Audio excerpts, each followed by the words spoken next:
Napanood niyo na ba o narinig, no? O at least napanood yung latest Facebook Tantrum Live, no, ni Alan Peter Cayetano. O kasi hindi ako nanonood eh. Pero nabasa ko lang, no, sa social media na pinost ng News 5. Yung bahagi, ha? Ang sabi niyan ganon, when you're president, you don't own naman the Philippines. You're a steward. Katiwala ka. Well, we don't know the full context behind it. Pero the statement itself speaks, no? Kung ano yung gusto niyang ipahiwatig. It seems to me that he was trying, no, to insinuate that the current government or administration is owning the Philippines. Parang ganun eh, di ba?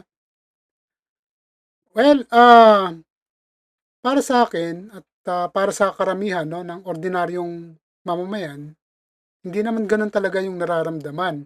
Ha? It just happens, no, na nagkasunod-sunod lang yung mga kaso laban sa mga dapat kasuhan. Yun eh. Unlike the previous administration, yung mga tao na wala namang kaso, ginagawa ng kaso. Kumbaga, mga tanim kaso. And yet, during that time, no, ha, naging sunod-sunuran ka doon. And in fact, no, even the EJK itself, ay ginasify mo na human rights yun. So just imagine, sa ngayon walang ganon, no? Ang ginagawa ngayon ng gobyerno, through the Office of the Ombudsman, yung mga tiwali, mga magnanakaw, mga may kasong plunder, ha? Mga may kasong graft, kinakasuhan sa proper court. Hindi basta-basta uh, hinuhuli, ikinukulong, and at the same time, they will file trump-up charges. Hindi ganon. Kasi bukas, open naman yung mga mata natin eh, no? Alam na alam natin yung mga nangyayari.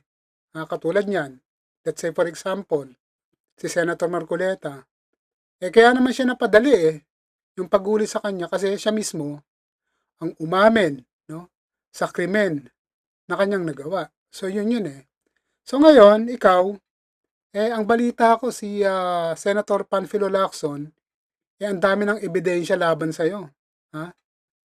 Sa posible sa kasong plunder, malversation or graft, no? So yan ang paghandaan mo.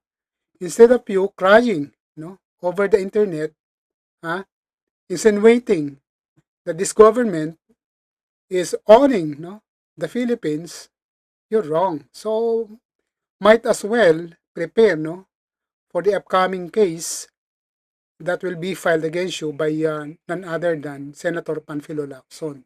So yon ang dapat mong paghandaan. Payong kapatid.